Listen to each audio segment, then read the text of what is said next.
кабинете директора театра имени Мусы Джалиля Рауфаля Мухамедзянова память о визите Нуриева в Казань. Фото и росчерк пера словно возвращают в 92 год, когда мэтр танца приезжал в наш город. Кстати, по меркам нынешнего паблисити, визит Нуриева на родину был более чем скромным, без ковров у трапа самолета или мигалок на сопровождающих машинах. До сих пор, когда появляется на экране кадры с его участием, у меня просто, я вам скажу, я не могу передать это волнение, которое происходит во мне.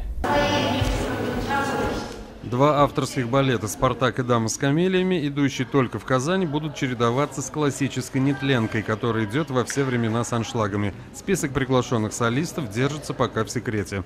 Мы планируем участие в нашем фестивале, естественно, артистов, солистов, вернее, Большого театра, театра Станиславского Немировича Данченко, это Мариинский театр, это театр Белоруссии, это театр Украины, это Берлин, это Амстердам.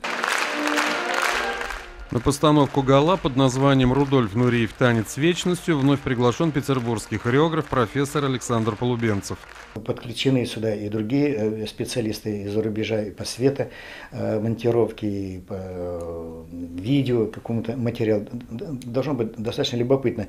Впервые в Казани в рамках фестиваля выступят и солисты-выпускники Московской академии хореографии. Первая половина этого вечера будет, это балетные дивертисменты, а вторая половина это хореография Начо Дуата, это хореограф, который сейчас наиболее, известный и у нас в России, и за рубежом.